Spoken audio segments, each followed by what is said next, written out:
Olá a todos e a todas. Estamos aqui para mais um episódio do Ciência TMB e hoje vamos ter como temática principal o Centro de Referência em Ciências do Esporte do SESI São Paulo. E para falar sobre essa temática com a gente, estamos recebendo aqui como convidado hoje o professor Dr. Fabiano Gomes Teixeira.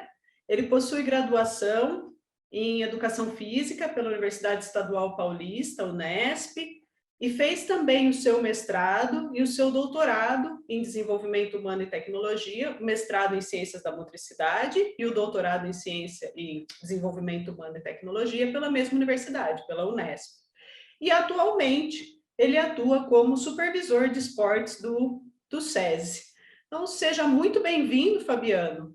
Estamos aí ansiosos para ouvi-lo sobre todo o trabalho que vocês desenvolvem no SESI, principalmente o Centro de Referência em Ciências do Esporte. É um grande prazer ter você aqui conosco. Thaisa, muito obrigado. É um prazer. O prazer é todo meu, na verdade, né? Agradecendo primeiramente o convite. E vai ser uma honra poder compartilhar com vocês um pouco do nosso trabalho aqui. Vou compartilhar a tela para falar um pouquinho mais sobre o CRCE, o Centro de Referência em Ciência do Esporte. Antes de entrar na parte do Centro de Referência em Ciência do Esporte, vou fazer uma contextualização do que é o SESI para os telespectadores aí da TMB entenderem um pouco melhor como funciona o SESI, né? O SESI é o Serviço Social da Indústria, é uma instituição prioritariamente educacional, né? Então, trago aqui alguns números do SESI, possui 145 escolas e 112 municípios, com mais aí de 90 mil alunos na nossa rede educacional. Tá? Além da educação, o SESI também atua com atividades de cultura, de qualidade de vida e de esporte. Então, entrando um pouco mais na questão do esporte, eu apresento um pouco da infraestrutura esportiva que existe nas 53 unidades do SESI espalhadas pelo estado de São Paulo. Então, nós possuímos aí 52 ginásios, 197 quadras, 57 quadras cobertas, 69 campos de futebol, 46 campos de grama sintética, 20 pistas de atletismo e 67 piscinas aquecidas. Essa é a parte basicamente estrutural da nossa entidade. E nós trabalhamos, quando falamos de esporte, em 3 grandes programas, né? São programas que vão ali do sócio esportivo até o programa de esporte de rendimento do SESI. No programa sócio esportivo, que é chamado de Programa Atleta do Futuro, é um programa de cunho social esportivo, como eu disse, que atende crianças e adolescentes de 6 a 17 anos e atendeu, por exemplo, em 2019, 156 mil alunos. Nós também atuamos num programa chamado Treinamento Esportivo, que é relativamente novo na entidade, e nós acreditamos ser muito importante nesse processo de transição do menino, da criança, da menina que sai de programas sociais, que existem muitos, né, no Brasil, e caem em programas de rendimento esportivo. Então, muitos desses talentos acabam perdidos nesse processo, né, por ser uma mudança muito drástica, né, de volume, intensidade de treinamento. Então, nós criamos esse programa Treinamento Esportivo, que, na verdade, é uma fase de transição que tem um pé ali no atleta do futuro, na questão da formação, e um pé no rendimento esportivo. É relativamente novo. Em 2019, como base, aí tivemos 3.858 alunos. E aí, também atuamos diretamente com um programa de rendimento esportivo na entidade, né? Nós atuamos aí uma série de modalidades olímpicas e paralímpicas, né? Totalizando em 2019, por exemplo, 786 atletas, né, em diversas modalidades. Vou falar um pouquinho sobre elas aí no decorrer da nossa conversa. Então, um cenário aí de como o SESI está inserido, né? Uma entidade basicamente educacional que atua na cultura, que atua na qualidade de vida e atua também no esporte, né? Da formação alto rendimento. Um programa que também permeia todos esses é um programa chamado Pedagogia do Exemplo, porque a gente acredita que o atleta, né, de alto rendimento, ele é um modelo para os nossos alunos, seja alunos da formação esportiva, seja alunos da escola. Então, nesse programa de exemplo, a gente atua aí nas escolas, em ações específicas, para fomentar isso, os valores do esporte, os valores olímpicos, através desses atletas para toda a nossa rede de alunos. E aí que entra, né, o CRC, o tema central aí da nossa conversa, que é o Centro de Referência em Ciência do Esporte, atuando, né, nessa cadeia do esporte do SESI, então pensando ali desde atleta do futuro, né, a parte de suporte científico, parceria com as universidades para a gente rever e consultar a metodologia de tempos em tempos, né, periodicamente, e monitorando essa transição que eu comentei para o treinamento esportivo, né, que nosso objetivo é detectar talentos e fazer atendimentos pontuais aí, principalmente dando diretrizes aos treinadores, né, do que avaliar, como avaliar, e assim por diante. Monitorando também a transição, ali o rendimento esportivo, na verdade a gente dividiu ali só para de maneira didática aí em rendimento esportivo, que a gente chama com atletas aí até 20 anos, né? Então, as modalidades que desenvolvem esses atletas até 20 anos, também pensando na promoção de talentos e atendimentos em grupos, e a partir daí, monitorando a transição até chegar ao alto rendimento, né? Que são os atendimentos realizados de forma individualizada, buscando a performance esportiva, buscando fomentar o esporte nacional brasileiro, fornecendo atletas para seleções brasileiras e assim por diante. Então, de uma maneira geral, o CRCE está envolvido em toda essa cadeia do esporte no SESI, da formação ao alto rendimento, e agora vou aprofundar um pouquinho mais nas ações do que acontece no CRCE.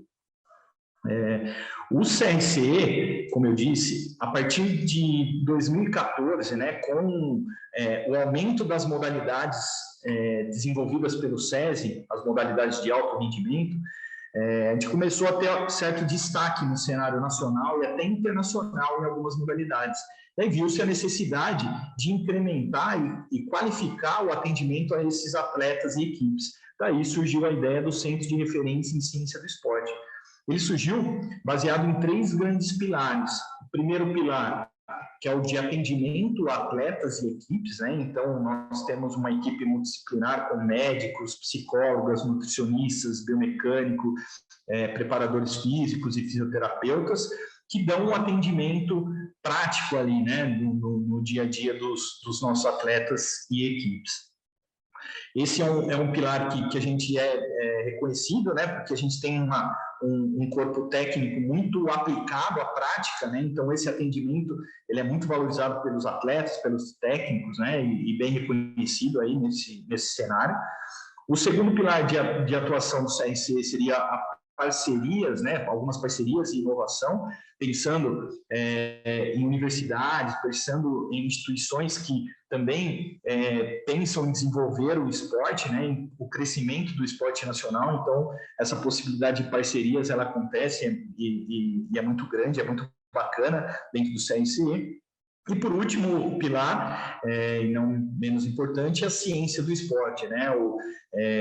Esse é um pilar que a gente ainda está em construção. Nós temos alguns artigos publicados, alguns trabalhos apresentados em congressos, eu vou citar alguns aí mais para frente também, mas eu acho que o potencial que a gente tem, a população que a gente tem de atletas, eu acho que a gente pode avançar muito nessa questão das publicações e da devolutiva para a sociedade por meio dos escritos em ciência do esporte, né? Então, basicamente, são esses pilares aí, e aí eu vou avançar um pouquinho na conversa. A gente sabe, na ciência do esporte, né, na ciência de uma forma geral, os avanços que vêm acontecendo nos últimos anos. É notório, tanto na parte de protocolos, como na parte de vestimentas, como na parte de equipamentos, o avanço na ciência do esporte, né? E eu vou falar também, puxar um pouquinho a sardinha aí para o lado da biomecânica, porque é uma área que eu atuo, né? E estava atuando no CRC até então muitos dos exemplos eu vou trazer direcionados à biomecânica, né? Vou trazer outras áreas também, mas a biomecânica é uma área que eu atuei bastante nesse cenário do CRC e da ciência do esporte, por isso vou trazer um pouquinho essa visão em relação à biomecânica. Então, em todas as áreas, né, da ciência do esporte, como eu dizia, esse avanço ele vem acontecendo nos últimos anos e cada vez de forma mais acelerada, né, e a biomecânica não é diferente, né, a biomecânica é uma área da ciência que utiliza das ferramentas da física e da matemática para estudar o desempenho humano, né, o desempenho esportivo, no caso específico. Uma das coisas que a gente discute bastante com os colegas aí, tanto de universidade, acho que a gente até já teve esse papo de forma rápida sobre o que é produzido na academia, né, e a necessidade da prática dos treinadores nas quadras, nas piscinas, que existe ainda uma distância muito grande, né, e eu acho que ações como essa da professora Thais, aí do grupo desse programa, é justamente minimizar essas diferenças e diminuir essas distâncias, né? Porque todo mundo que gosta de esporte, que trabalha com esporte, tem o objetivo de usar a ciência como uma vantagem competitiva para os nossos treinadores, para as nossas equipes, né? Eu acho que ações como essas, e essa distância vem diminuindo ao longo do tempo, mas ainda percebemos aí que em algumas universidades existem laboratórios super com equipamentos de última geração, mas que não chegam ali na necessidade do técnico, do atleta no dia a dia. Eu acho que é um papel do CRCE atuar nessa quebra desses muros aí existentes, né? E o que é importante também é a atuação do profissional, dos profissionais de equipes multidisciplinares da ciência do esporte em conjunto com a comissão técnica, né? Porque cada um vai querer puxar a sardinha para o seu lado. Então, eu sou da biomecânica, eu vou achar que eu vou colocar a biomecânica como o fator principal de melhora daquele atleta, a psicologia a mesma coisa, a nutrição a mesma coisa, e na verdade o que a gente precisa é uma liderança. Isso, acho que os treinadores aí vão precisar muito desenvolver isso, além da liderança nas equipes esportivas que eles atuam, a liderança nas equipes multidisciplinares que levantam diversas informações durante o dia para eles, né? Então ele tem que ser um ótimo gestor de pessoas e também filtrar aí a quantidade de dados que chega para esse treinador é enorme, ele filtrar, saber usar isso e poder definir alterações ou rearranjo de planejamento ou de avaliações, enfim, para poder obter o melhor resultado possível na sua equipe, né? Então, colocada essa introdução, eu vou trazer alguns exemplos práticos, não só da biomecânica, mas por algumas modalidades aí de como atuamos no CRCE. Um exemplo que eu trago primeiramente aqui recentemente, na semana passada ou retrasada, nós realizamos algumas avaliações com a equipe adulta de voleibol feminino do SESI, né, de Bauru. Elas vieram até São Paulo, fizeram uma bateria de avaliações em diversas áreas. Eu vou apresentar aqui um pouquinho para vocês de como a gente trabalha dessa maneira multidisciplinar. Então, nós temos atuado com um equipamento, né, em parceria com a Sensorial Sports, que é de avaliação de performance cognitiva, que nos dá variáveis como qualidade de reação, tomada de decisão, atenção, controle de impulsividade, visão periférica, e que é muito importante nesse contexto aí, não só do vôlei, como das modalidades de esporte de rendimento em geral. Então, esse é um relatório em geral dado por esse equipamento, né? Além disso, a gente teve também, no caso aí dessa área cognitiva e mais da psicologia, a gente tem um perfil do grupo, né? Então, como o atleta se comporta em relação ao grupo, nessas variáveis que eu falei, em um grupo, um banco de dados maior de atletas também, como o nosso atleta está posicionado, e o mais importante, a avaliação desse cenário para poder atuar nos pontos de melhoria desses atletas nessa avaliação. Então, para entender um pouco como funciona essa dinâmica, né? Então, nós fizemos em formato de circuito. Então, enquanto uma atleta estava fazendo essa avaliação na área da psicologia, uma outra estava fazendo na área da nutrição, uma outra fazendo na área da biomecânica, na área de força e fisioterapia. E aí eu trouxe aqui alguns exemplos dessas avaliações, né? Então, esse primeiro, no caso das avaliações psicológicas, aqui mais trazendo um cenário da avaliação antropométrica, né, dessa mesma atleta realizada no sistema de rodízio de avaliações, com a avaliação da Isaac na composição antropométrica das nossas atletas, e além...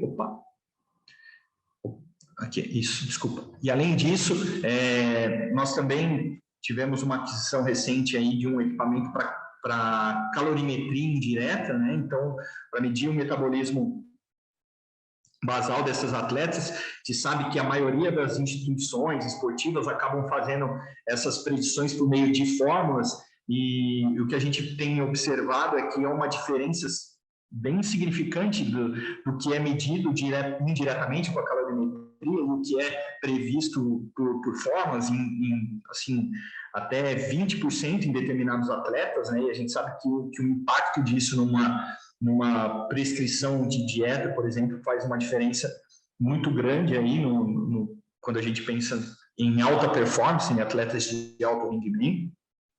Também tem as avaliações de salto vertical, né, por meio de plataforma de força. Então, as atletas também geralmente fazem aí os três tipos de salto, né, o squat jump, o contra-movimento e o contra-movimento utilizando os braços, e a gente faz algumas relações aí, algumas indicações dessas avaliações nesses atletas. Então, eu trouxe esse exemplo aqui, alguns relatórios só para mostrar a dinâmica de como a gente está funcionando, né? Então, há uma solicitação do técnico para determinadas avaliações. Então, diante de algumas possibilidades de um menu de avaliações nas áreas que nós atuamos, os técnicos escolhem ali o que ele vai achar relevante, as informações relevantes para ele, e a partir disso a gente faz essas avaliações, como eu disse aqui. E a partir de agora eu vou trazer alguns exemplos por modalidade, né? Porque, assim, como eu disse anteriormente, a gente tem um objetivo de atender o técnico, de trazer informação relevante e, se possível, publicar esse artigo, publicar esse trabalho em congresso. Se a gente conseguir alguma informação relevante, mas não conseguir publicar o trabalho, a gente entende que a gente cumpriu o nosso papel, porque a gente deu a devolutiva aí para o treinador. No entanto, o ideal é que a gente consiga dar essa devolutiva, consiga levar vantagem competitiva e ainda apresente esse trabalho, seja em congresso ou em alguma revista científica, e vou trazer alguns exemplos aqui mais rapidamente de cada uma das modalidades. Um primeiro exemplo na verdade, 2 trabalhos aí com a modalidade triatlon, né? Essa modalidade ela está localizada no SESI de São Carlos. Então, motivo de muito orgulho nosso aí, nós temos 2 atletas classificados para os Jogos Olímpicos, em preparação já para os Jogos Olímpicos, que é o Manuel Messias e a Luísa Batista. Um atleta já classificado para o Paralímpico, que é o Carlos Viana, e além do técnico, né, o Eduardo Braz, e o nosso fisioterapeuta Gustavo, todos compõem aí a seleção brasileira aí para os Jogos Olímpicos e, no caso, o Carlos Viana para os Jogos Paralímpicos. E nós estamos desenvolvendo essas avaliações com eles há algum tempo, e trago 2 exemplos aqui só para trazer para a discussão. O primeiro exemplo, uma das grandes conversas e discussões, né, com os técnicos aí, com o Eduardo, técnico de treinamento, que, assim, o triatlo a gente sabe que, na verdade, não são 3 modalidades separadas, né, uma modalidade que existem 3 fases, uma de natação, uma de ciclismo e a outra de corrida, que o importantíssimo é que ele gaste menos energia possível e chegue na frente do final da prova, né, que ganhe a prova, independente do tempo realizado na natação ou do tempo do ciclismo, é que ele seja eficiente, economize energia para poder fazer a melhor corrida possível e ganhar a prova, né? Tanto que, se a gente pegar nos Jogos Olímpicos aí do Rio, é bem interessante a composição, né, dos resultados do triatlo. os primeiros colocados, eles não foram os primeiros colocados na natação, nem no ciclismo e nem na corrida, né? Então, a regularidade deles nas 3 vertentes do triatlo fizeram com que ele ganhasse a prova. E aí, uma das discussões aí é sobre a natação, né? Então, o quanto ser eficiente na natação sem se desgastar muito para chegar num pelotão, um primeiro pelotão para o ciclismo. Então, a gente fez esse primeiro trabalho comparando atletas de natação, que nadam provas de meio fundo, prova de piscina, com atletas de triatlon, né? Então, a gente verificou que as velocidades máximas, por exemplo, não existiam tantas diferenças em relação aos atletas do triatlon como atletas da natação, mas a gente detectou, sim, variações na velocidade mínima, né? Então, a variação da velocidade no atleta do triatlon é maior do que do atleta da natação. Então, um ajuste ali na questão da frequência de braçada, da técnica do nado, pode fazer com que esse atleta do triatlon ele seja mais eficiente nadando, gaste menos energia, que é um dos objetivos aí da modalidade. E outro caso, um trabalho que nós realizamos aí com o Carlos Viana, ele é amputado no braço esquerdo, né? Então ele tem até ali o cotovelo,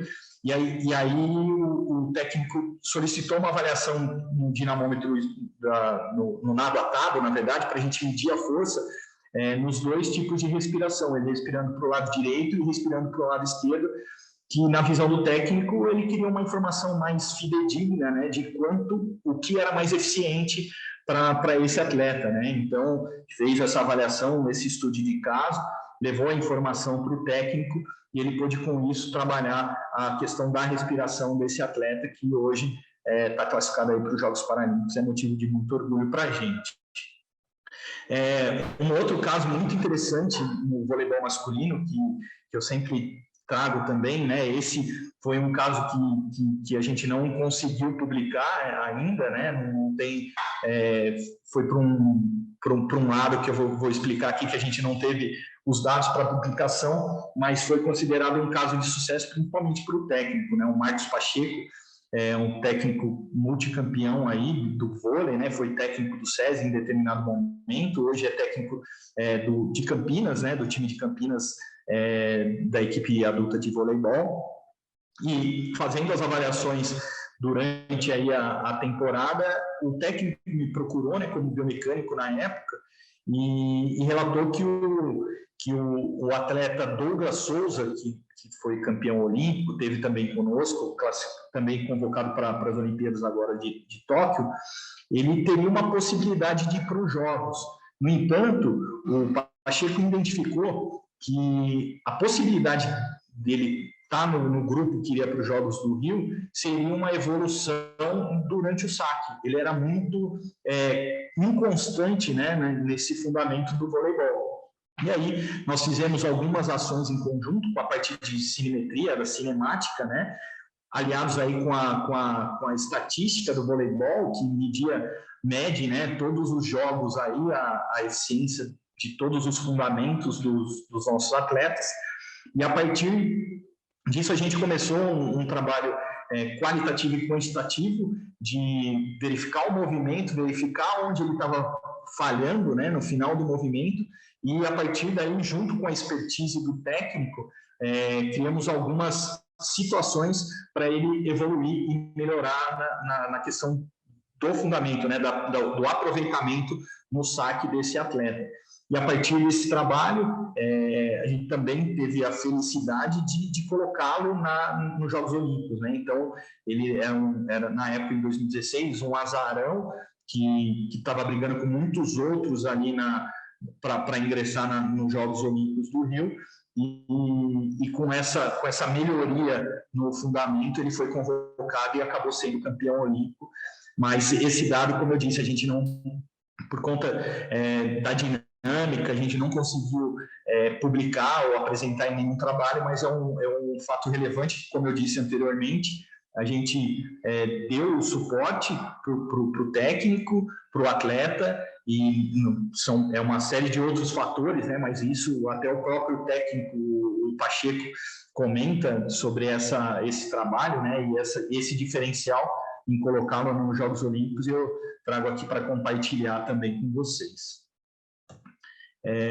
Algumas outras modalidades no polo aquático, né, que foi até motivo aí da minha tese de doutorado, né, fazer algumas comparações desses atletas, né, e aqui eu trago algum exemplo que a gente publicou ou apresentou no Congresso Brasileiro de Biomecânica, o efeito aí das bandagens funcionais, né, porque a partir ali de 2008, né, dos Jogos da China, de Pequim, houve um boom nessa questão das bandagens funcionais nos atletas, né, sem saber exatamente como isso contribuiria nesse processo ou de melhorias ou de evitar dores, enfim. E aí a gente elaborou alguns testes aí para verificar o quanto isso seria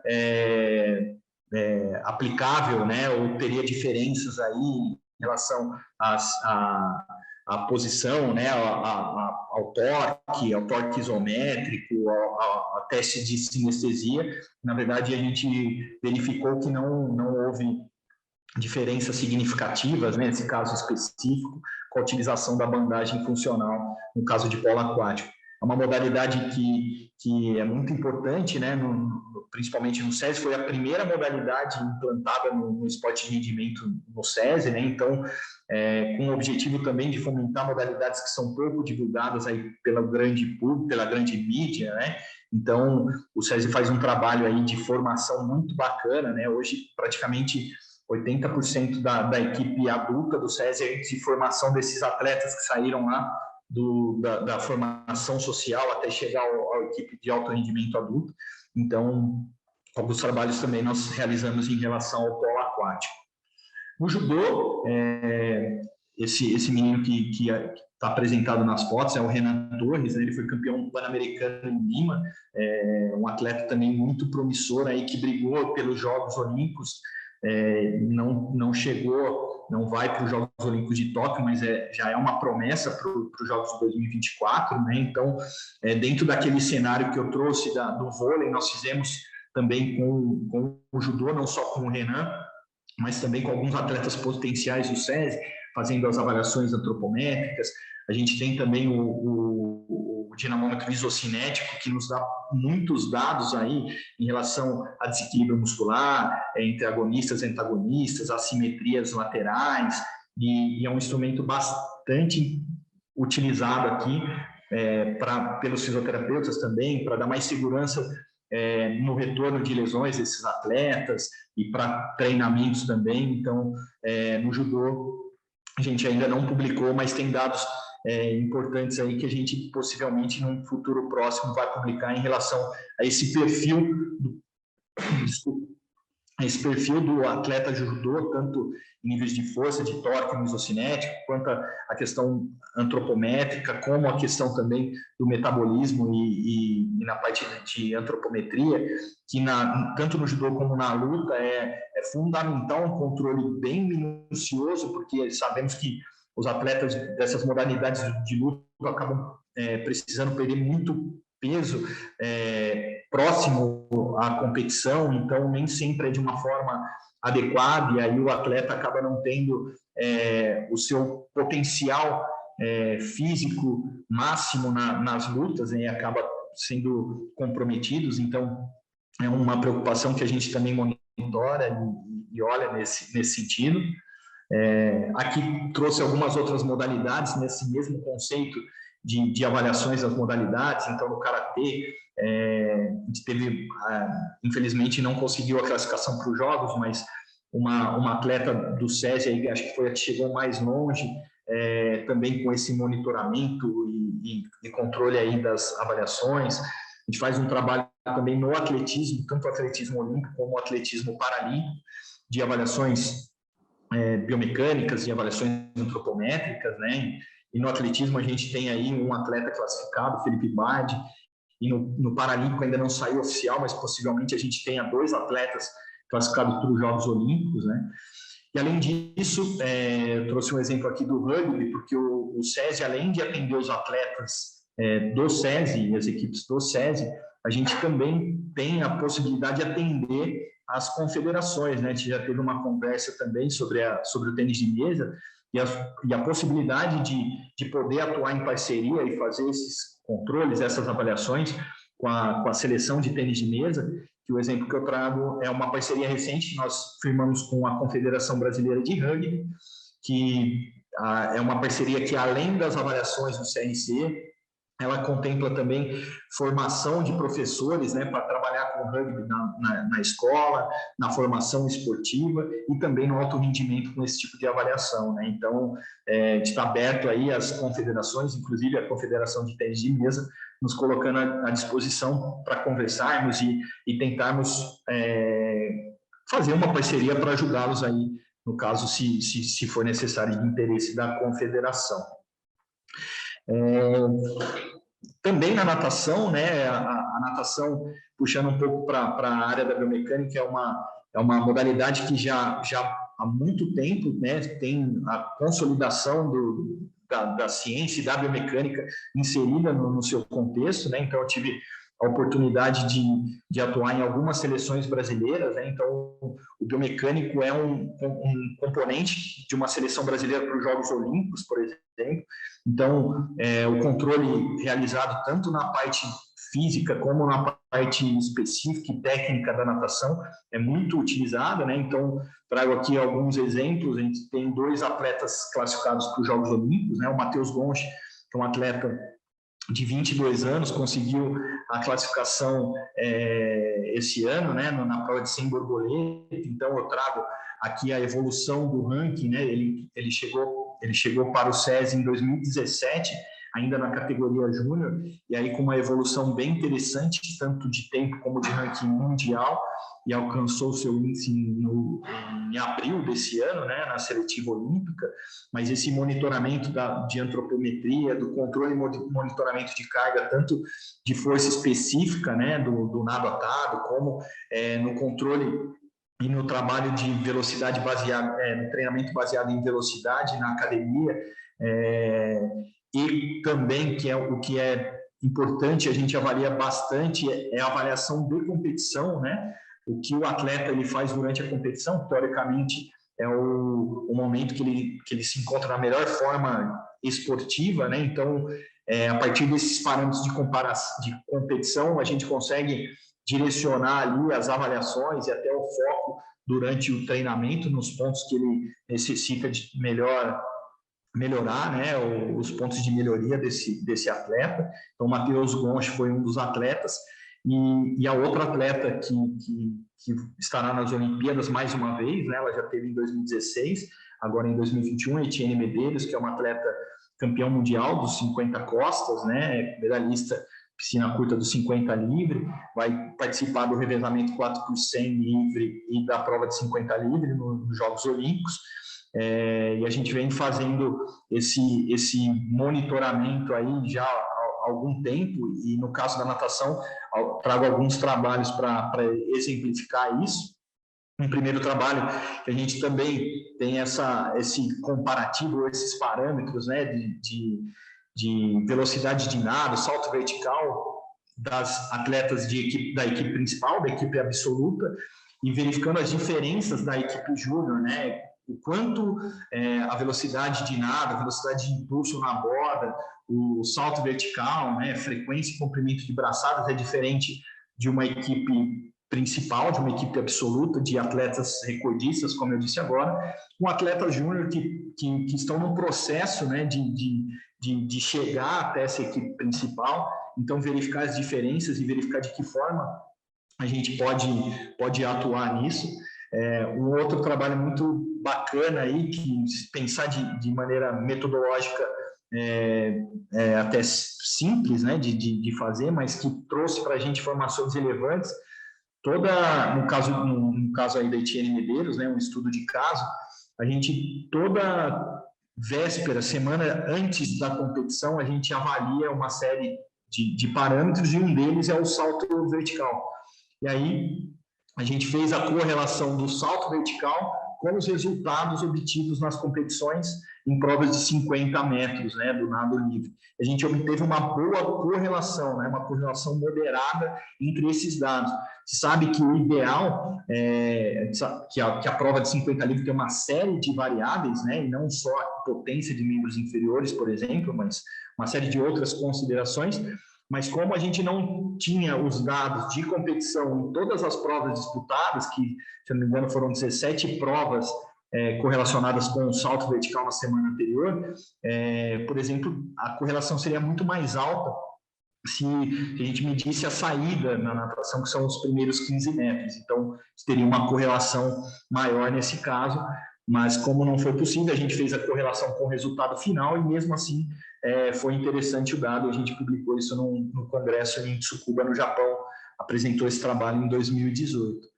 E para finalizar, dentro desse cenário prático também da natação, né, trazendo esse aspecto da necessidade da aplicação prática da ciência, e quando fala isso, poxa, a gente precisa pensar em metodologias complexas, protocolos complexos, né, complexas. A ciência também, ela pode ser realizada com protocolos mais simples e não de simplistas, né, com todo o rigor científico possível, mas com protocolos mais simples, e é um exemplo que eu gosto muito de apresentar aqui. Em 2016, falando ainda da Etienne, teve no final do ano o Mundial de Piscina Curta, que foi no Canadá, e a classificatória para essa competição, ela foi em Santos, né? Então, uma competição em piscina de 25 metros, no qual a atleta, a Etienne, ela se classificou para os 50 metros nado costas e 50 metros nado livre para o campeonato mundial. E aí, em posse das avaliações biomecânicas da competição, dessas duas provas, eu acabei fazendo uma sobreposição entre elas, né? Então, que não teria muito sentido, porque são duas provas diferentes, mas para nossa assim, espanto, né, a parte da virada do nado submerso da prova dos 50 costas era mais eficiente da prova dos 50 livre, que não costuma ser habitual esse dado, né? E como é possível na prova dos 50 livre você fazer a virada, continuar com o submerso na posição do nado costas, depois colocar na posição de nado e voltar para o nado livre, eu apresentei esse dado para o técnico, né, para o Fernando Vanzella. Ele achou super interessante e falou, poxa, vamos montar um protocolo durante os treinamentos e verificar se realmente esse tipo de virada a gente consegue aplicar isso e fazer essa mudança no padrão de virada do nado livre, no caso da Etienne. E aí a gente conversou com o atleta, apresentou esse protocolo. Na verdade, seria um protocolo simples de 3 semanas, né, 3 quintas-feiras, na qual, na primeira quinta-feira, ela faria os 50 metros de nado livre, 2 tiros, né, dessa prova, um fazendo a virada convencional. Depois de um descanso, ela faria um segundo tiro com um submerso de nado costas. Então, a gente fez esse primeiro teste, mediu, e realmente no treino, nesse primeiro dia, o submerso de nado costas foi mais eficiente do que o convencional. Aí fomos para a segunda semana. Aí a gente só inverteu a ordem dos tiros. O primeiro tiro com o nado, com a virada com submerso costas, e o segundo tiro com a convencional. Medimos e foi ainda melhor o submerso de nado costas, né, que foi o primeiro tiro. E na terceira semana, que foi engraçado, que ela faria a opção qual dos tiros ela faria primeiro. Então, ficou como opção do atleta decidir que tipo de virada ela faria em cada um dos tiros. E ali, naquele momento, ela já falou que as duas viradas ela faria com submerso de nado costas.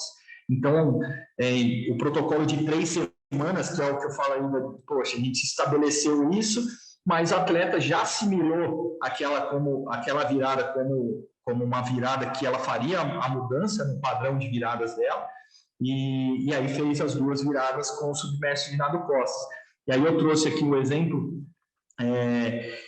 que nessas medidas aí, próximo a 14 centésimos de segundo, que foi a diferença, né, para a virada que o submestre dando Costa em relação à convencional. E só para quem não conhece natação, ter a dimensão do que são 14 centésimos de segundo, que pode não parecer nada, mas ela ganhou o campeonato mundial em 2017, das 50 costas, com a diferença de 1 centésimo de segundo, né, com a chinesa. E recentemente, esse final de semana, a gente teve um campeonato na Itália que é preparatório aí para os Jogos Olímpicos. Ela ganhou a prova de 50 costas, também com 1 centésimo de segundo em relação à australiana, né? Em funcionamento de prova, a gente vê que é bem significante, né? E aí o que deu para a gente uma alegria muito grande, que apesar de simples o protocolo, a gente apresentou esse trabalho das viradas no Congresso Brasileiro de Biomecânica e foi um dos trabalhos aí que recebeu uma premiação, uma menção honrosa no Congresso de Biomecânica, e ela realizou essa virada no Campeonato Mundial, né? Que acho que isso que é muito importante nesse cenário da aplicação prática da ciência.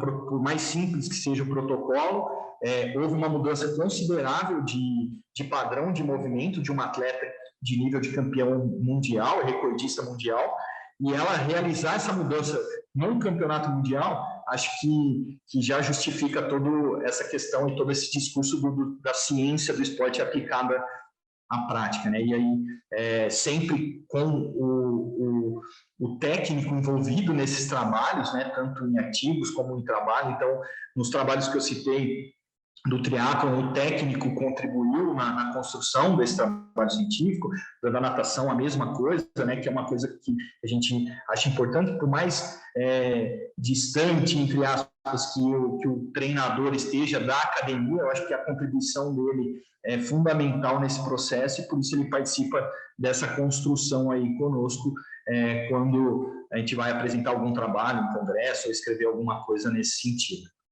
Então, queria agradecer a Thaisa, falando aí um pouquinho sobre o trabalho do CRCE, nesse contexto da aplicação prática da ciência. Deixo aqui os contatos, né, as redes sociais, meu e-mail, caso alguém tenha interesse de aprofundar ou tiver alguma dúvida aí, para ficar à vontade, que estarei à disposição. Então, agradecer mais uma vez a Thaisa pelo convite, e estou à disposição aí para a gente conversar e trocar ideias, e responder as perguntas aí. Eu anotei muitas coisas aqui e vou tentar ser breve, né? Porque eu fiz milhões de anotações te ouvindo. Muito, muito boa a sua apresentação e muito gostoso de ouvir, né? Porque a gente vive falando disso, né? Que as coisas não estão separadas. A ciência não pode estar separada da prática dentro do esporte, né? Eles têm que estar trabalhando de maneira articulada, né? Mas você bem colocou no início da sua fala que isso vem de tempos, né? Essa desconexão. E a gente buscar essa reconexão, né, ou essa conexão, sei lá se é uma reconexão ou uma conexão, é sempre um desafio. Então, por isso que eu digo, é muito bom te ouvir, né, e ainda mais como você encerrou, mostrando um exemplo claro, né, do como a ciência, e também, claro, gostei da sua fala também, a hora que você falou, é simples. Às vezes eu não preciso de recursos extraordinários, né? Eu preciso de recursos robustos, sim, mas no sentido de uma robustez de metodologia, de entender o que você está buscando, mas às vezes as ferramentas para alcançar esse robusto são ferramentas simples e você consegue ter uma diferença que para o alto rendimento, né? Eu gostei também do seu dimensionamento ali, né? Como a gente está aqui para um público de tênis de mesa, de repente a pessoa não tem essa dimensão do quanto esses centésimos de segundos fazem toda a diferença, né? Mas fazem, né? E você vê que a ciência pode contribuir com uma análise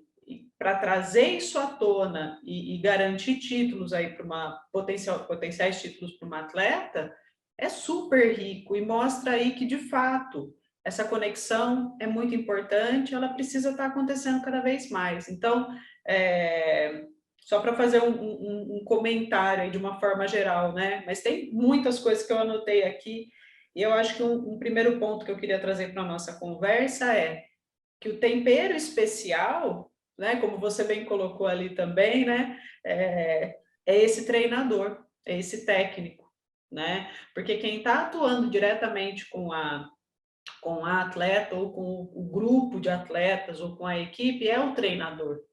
Então, eu acho que isso toca muito até no programa que eu estou liderando dentro da confederação, que é a Universidade do Tênis de Mesa, e que a gente tem um enfoque aí em desenvolvimento de treinadores. Então, os treinadores passarem a olhar o seu papel como um papel mais abrangente, né? E essa conexão que você bem colocou na sua fala, que eu queria te ouvir falar um pouco mais sobre isso, é o quanto é importante ele ser ali um head coach, né? No caso de treinadores de alto rendimento. Então, ele tanto gerenciar, liderar a sua equipe, ok? As pessoas que estão dentro da sua equipe, mas ele também saber liderar, ou acho que uma palavra que você falou que me agradou muito também foi filtrar, né? O que esse grupo, essa equipe multidisciplinar que pode estar em conjunto ali atuando junto com ele, tem a oferecer a ele. E teve um outro momento também que você colocou, o treinador escolher dentre um rol de avaliações aquelas que fazem mais sentido para a modalidade dele, para ele, e diante do que ele recebe de volta, ele filtrar e ver o que vai ser mais inteligente para aquele atleta, porque quem lida todo dia com o atleta é ele, né? Então, só para a gente trazer um primeiro ponto de conversa aqui. Thaís, eu acho que isso é fundamental, né? Porque, assim, tem todas essas questões, né? Poxa, e a resistência, quando eu falo, não é só da academia, né? A gente sabe que tem treinadores também resistentes e até por não conhecer, né? Então, esse tipo de conversa é muito legal nesse sentido, com ferramentas mais simples, que ele pode até no dia a dia. Hoje a gente tem câmeras de celular que na minha época lá de TCC, de mestrado, poxa, são muito melhores as câmeras do celular de hoje em dia que as câmeras lá. E se fazia ciência, né? Com mais trabalho, mas se fazia também, por exemplo, na cinemetria. E entender que das duas formas, né? Os dois lados podem contribuir para ter uma convergência aí na melhora pro rendimento, pro atleta dele, enfim. Então, acho que isso é importante falar nessa questão dos dois lados, né? Não é só o treinador que é resistente, nem a academia que é resistente. Eu acho que quebrando aí as arestas dos dois lados, a gente pode fazer muitas coisas importantes aí nessa questão da ciência aplicada ao esporte. E quando a gente fala do treinador, né, que você trouxe muito bem aí essas questões, o treinador ele tem que ser um líder, né, ele tem que liderar a equipe dele, por mais que é uma equipe de esporte individual, ele lida ali dificilmente não é só com um atleta, né, são vários atletas, ele tem que lidar com essa liderança, ele tem que lidar, né, se imagina um treinador que muitas vezes tem o mesmo número de atletas com o número de pessoas trabalhando na equipe multidisciplinar. Então, que é um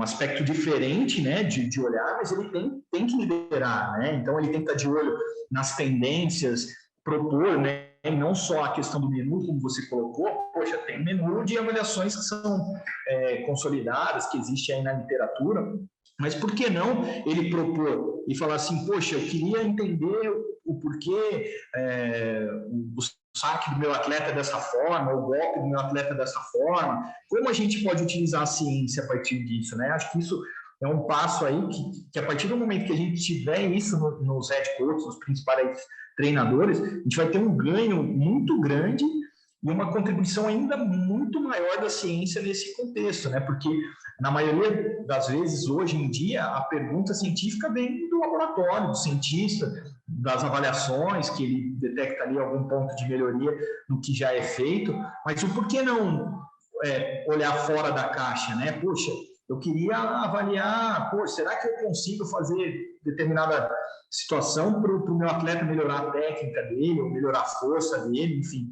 Então, é um desafio e eu acho que, como você disse aí, esse tipo de ação de preparar o treinador, de capacitar o treinador, de dar subsídios para o treinador olhar dessa forma é fundamental para a gente evoluir na modalidade, né? Eu participei de uma reunião com o pessoal da Confederação de Tênis de Mesa e fiquei, assim, muito feliz, assim, da forma que foi abordado, né? Porque, assim, até não tenho conhecimento muito vasto da modalidade, mas até onde eu sei, e isso deve acontecer também recentemente, muitos com uma resistência de falar ping-pong, não quero saber de ping-pong não é tênis de mesa.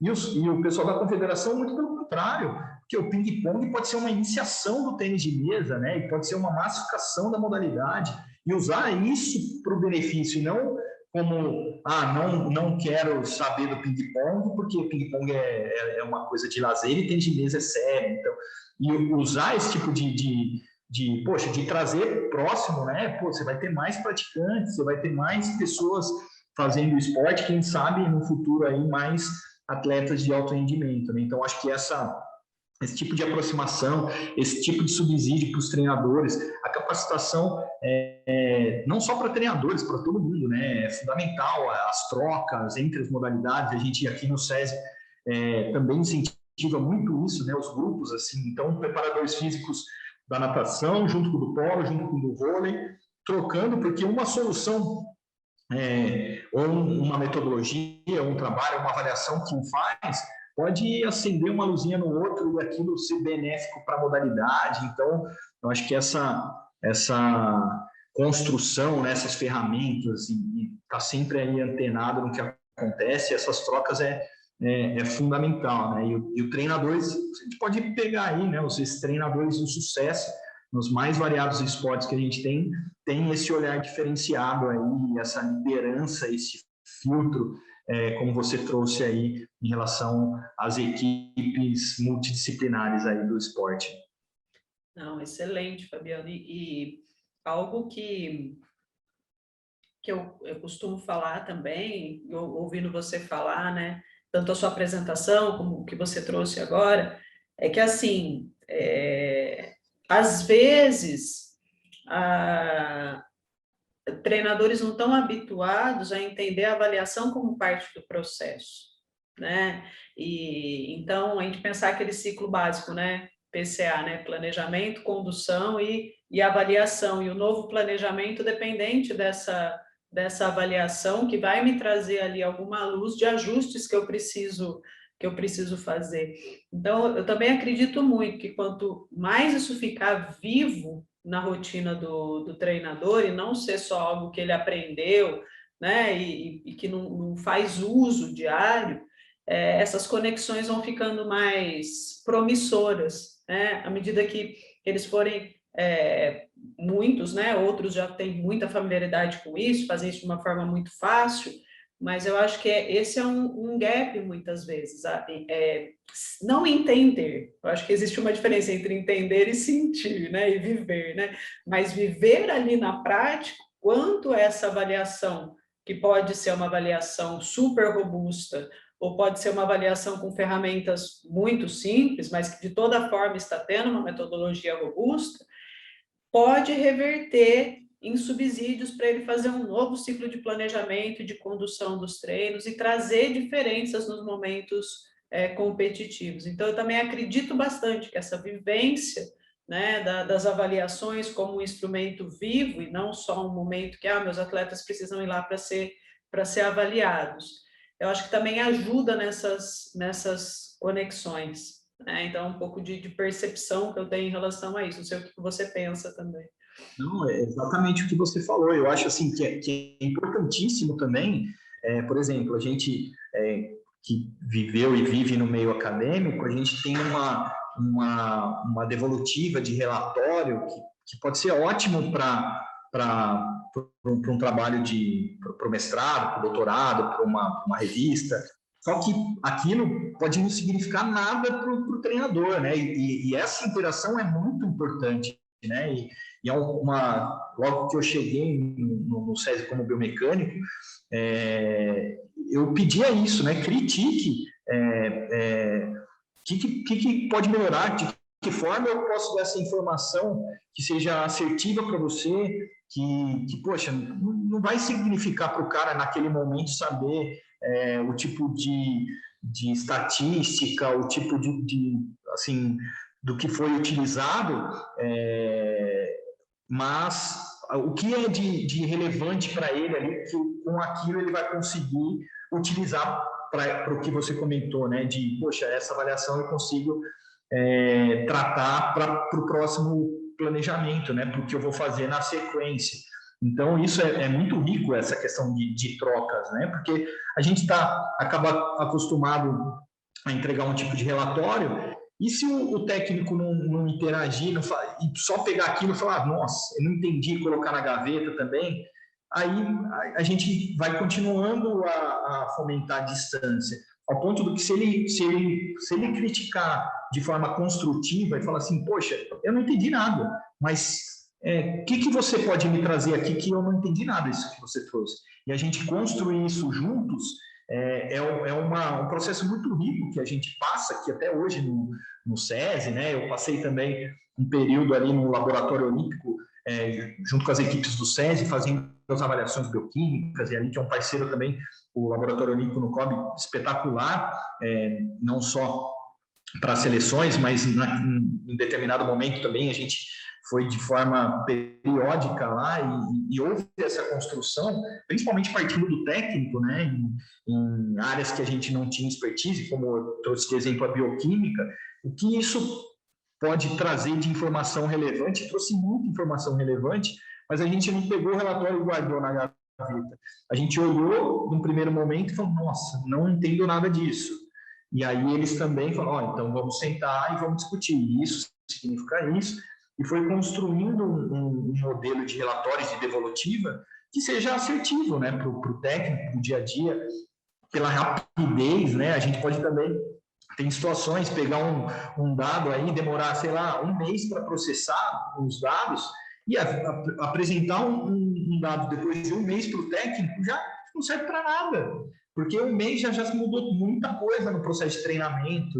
Então, essa também rapidez devolutiva, né, com informações robustas e assertivas, é fundamental nessa construção. Então, acho que as duas partes ali podem se flexibilizar e contribuir para o bem maior, que é a vontade competitiva, né, que a ciência pode fornecer aí para o esporte, né? Excelente. E aí eu vou aproveitar um outro tópico aqui, a hora que você trouxe, logo no início da sua fala, que você falou, apresentou ao pessoal todos os programas, né?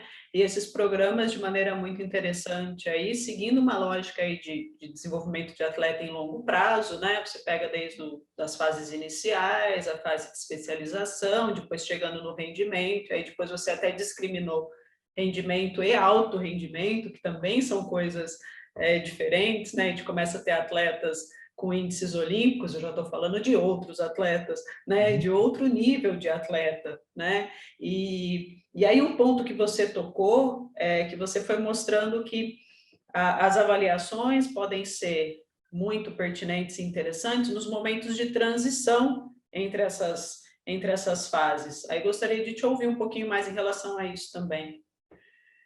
Não, com certeza, né? Porque, assim, como eu disse, falando dos programas do SESI, apesar de chamar Programa Atleta do Futuro, o objetivo não é formar atleta, né? É um objetivo social, que são 2 vezes por semana, para criar nessa criança, nesse adolescente, o esporte como um bem cultural, que ele faça esporte para o resto da vida, que ele goste do esporte, enfim. Só que no âmbito estadual, na quantidade de alunos que fazem esse programa, obviamente, a gente vai ter alunos que se destacam e que podem estar inseridos num programa de treinamento antes de chegar ao rendimento, né? Então, essa passagem aí, essa transição de fase, ela é fundamental e a gente está construindo ferramentas por modalidade justamente para isso, né? Esse olhar na transição, para a gente começar a ter parâmetros e indicadores que com coletas aí ao longo dos anos, a gente possa ter um parâmetro que identifique um menino desse aí e direcione para uma modalidade que ele possa ter mais efetividade na ação, né? Então, e começar assim, até coisas básicas, né? Um programa social esportivo, se a gente minimamente medir ali estatura, a massa corporal, envergadura, e determinar, em determinadas, como eu disse, estadual, em determinadas regiões, poxa, esse aluno que faz um programa social esportivo, o nível de obesidade em determinada região é muito grande. Então, oxe, espera aí, nem falar de esporte e rendimento, vamos falar de saúde. Por quê? Vamos fazer um programa específico para atuar ali. Ou ao contrário, né? A gente pegar a questão da subnutrição. Então, com um dado que é de simples coleta, a gente consegue ter um alcance aí bem grande, né, estadual, e consegue fazer algumas ações específicas. Da mesma forma que a gente identificar um menino com, sei lá, 12 anos, que tem 2 metros, e a gente sabe que a gente tem modalidades como o vôlei, o basquete, e esse menino, a família incentiva que ele faça e participe de programas de treinamento ou para inserir no esporte. Poxa, e é engraçado que a gente trabalha com o Lula Ferreira, que é um ícone aí do esporte, do basquete, e ele traz essa situação, ele fala assim, poxa, se eu pegar um menino de 14 anos, vamos dizer assim, com 2 metros, essa estatura vai fazer diferença nesse ambiente de 14 anos. Então, poxa, se a gente está com esse menino e consegue trabalhar os outros fundamentos, as outras questões do basquete, ótimo. Porque se chegar com uns 20 anos ou na categoria absoluta, esses 2 metros, hoje em dia, não vai significar muita coisa. Só os 2 metros o cara inserido ali de 2 metros, sem ter a vivência, sem ter toda essa formação, no caso aí do exemplo do basquete. Então, são coisas aí que nessa transição elas têm que ser monitoradas, e não só, a gente está falando aqui mais das avaliações físicas, mas eu trouxe lá a parte da avaliação cognitiva também. Hoje em dia, com ferramentas, a gente consegue fazer essa avaliação cognitiva no próprio celular, cada atleta fazendo no seu celular, e a gente identificar em larga escala como que esse comportamento cognitivo aí nas fases de transição, né? Poxa, de um treinamento para o rendimento, do rendimento para o alto rendimento, e assim por diante. Por isso, a ciência ela tem que estar inserida ali nesse contexto todo, mas concordo com você, principalmente nessas transições, para a gente ser mais assertivo nessa transição, né? E não perder talentos pelo caminho, ou de deixar de dar oportunidades para crianças ali que naquele momento não tem as melhores avaliações, os melhores resultados, mas dentro de um contexto geral pode ser um potencial atleta lá com uma maturação mais tardia, enfim. Então, é fundamental esse tipo de monitoramento, né, em todo o processo. Concordo com você, principalmente nas transições. E você tocou num ponto muito rico aqui, que daria para um outro programa até, né? Eu estou brincando aqui, depois eu quero trazer um último tópico de pergunta, mas é essa questão de pensar em prever um potencial atleta de alto rendimento, né? Passa por tentar entender o que ele precisa ter quando ele tiver 20 anos. E não o que ele tem hoje com 14, né? Então, acho que essa sua fala também é riquíssima e daria um outro programa inteiro aqui. Por isso que eu tô rindo aqui, brincando, né? Porque às vezes a gente só projeta a partir de avaliações que são feitas com 10, 11, 12 anos, né? Mas eu acho que o grande desafio é projetar isso.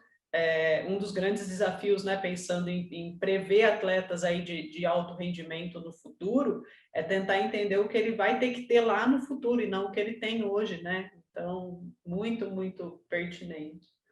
E tem assim, alguns exemplos, Thaís, assim, no próprio basquete, né? A gente tem um atleta que passou pelas categorias de base do SESI, o Didi, hoje está na NBA. Se a gente, e não tem esse monitoramento dele nessas fases anteriores, se a gente tivesse isso a partir de agora, e sabendo a evolução dele até ele chegar um atleta de NBA, a gente pode ter parâmetros muito ricos que atletas, alunos ali com 14, 15 anos, tendo esse padrão ou esse modelo que hoje é na NBA, nessas diversas vertentes, ter um olhar mais rico, né, nessa questão de olhar lá na frente, que eu acho fundamental o que você falou, não olhar no agora, né? Olhar agora, mas projetar lá na frente. E aí você trouxe um ponto também, né, de ter esse banco de dados, né? Você vai fazendo esse monitoramento nas transições e vai tendo um banco de dados para ser estudado e a partir disso você vê quais elementos, né, são ricos ou são pertinentes. E outro ponto também que você trouxe, elementos, né, não dá para a gente se pautar em um aspecto, né, porque é um ser humano, né, e ele tem múltiplos aspectos, né. Mas o último ponto que eu queria trazer, Fabiano, que senão a conversa está muito boa, a gente ficaria aqui falando muito tempo disso, né? Um assunto de interesse aí, de formação, tanto sua como minha, né? Na área acadêmica. Mas acho que o último tópico aqui que você colocou de uma ação que permeia esses vários programas de formação que vocês têm esportivos, que é o da pedagogia do exemplo. É que você contasse mais um pouquinho aqui para o pessoal qual a ideia principal do programa, de repente trouxesse um exemplo da pedagogia do exemplo, né? Só para contextualizar para quem está nos assistindo. Claro, como eu disse, assim, na verdade, a existência de atletas e de programas de esporte e rendimento no SESI é justamente baseado nisso, né? Em acreditar que os atletas, por toda a questão de valores do esporte, valores olímpicos, né, inseridos nesse contexto, sejam exemplos para os nossos alunos, né, sejam um modelo a ser seguido, tanto nos aspectos educacionais, culturais, esportivos, né, e que esse atleta faça diferença na vida dos nossos alunos.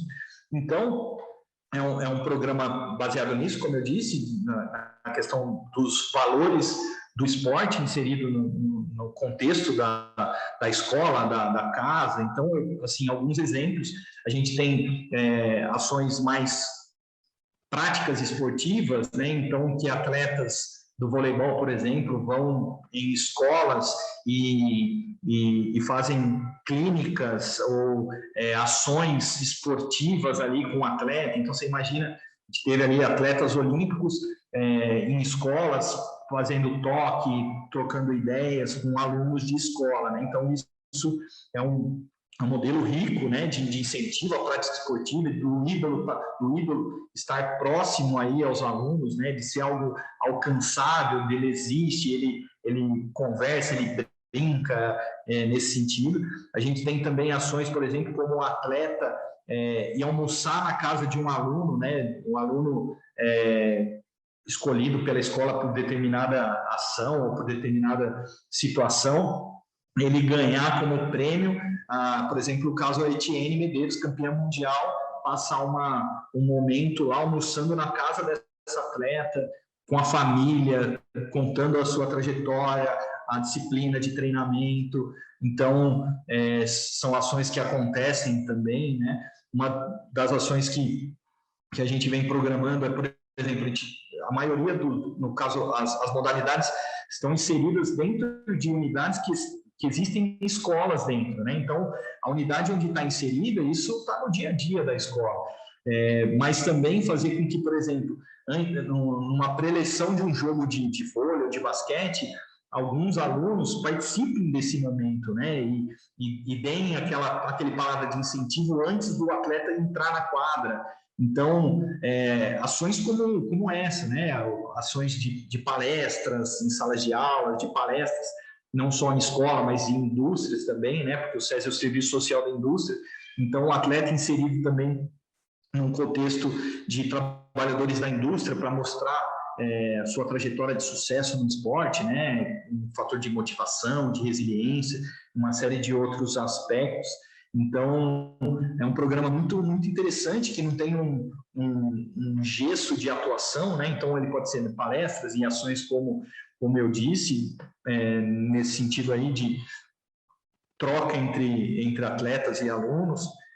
Então, basicamente, é essa forma de atuação que a gente acredita que isso seja um incentivo à prática esportiva, que seja uma aproximação dos livros, que seja um modelo a ser seguido na questão de disciplina, de rotina, de resiliência e uma série de outros fatores que só o esporte pode colocar na vida de uma pessoa, né? Muito bom, Fabiano. E olha, realmente eu anotei muita coisa aqui, daria para a gente ficar conversando mais um tempão, mas respeitando aqui também o tempo do programa, o tempo que você está disponibilizando para estar aqui conosco, já te agradecendo muito esse momento. Gostaria de passar então para suas palavras finais antes de fazer o encerramento. Não, eu que agradeço, Thaís, é muito como você falou, né? Se deixar a gente, por gostar do esporte, por gostar da ciência, por querer ver o esporte brasileiro em outro nível, né, de competitividade mundial aí, eu acho que a gente ficaria horas e horas conversando sobre o tema e, poxa, uma honra, um prazer, agradeço o convite, né, e dou os parabéns pela iniciativa, que como a gente conversou, acho que iniciativas como essa vão fomentar ali técnicos, alunos, estudantes de educação física, né, a pensar na série de situações que envolvem aí o esporte, a ciência do esporte, como cada um pode contribuir nesse contexto aí é muito rico. Então, parabéns pelo programa, obrigado pelo convite, uma honra ter participado, estou à disposição também da sua audiência aí, com o meu e-mail para responder aos questionamentos, caso existam aí, e esperando a passar a pandemia também aqui no SESI, né, voltar a receber os jogos e receber aí o público no CRCE para conhecer também, me coloco à disposição e agradeço. Muito obrigado, Thaís.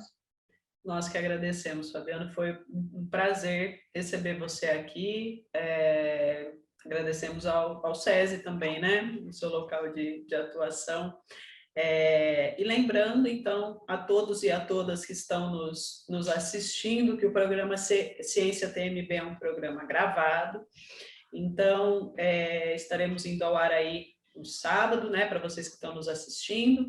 Então, qualquer dúvida, deixa aqui nos comentários, né, ou mesmo como o Fabiano deixou à disposição aí o e-mail dele, contate, que a gente sempre está procurando responder vocês o mais breve possível.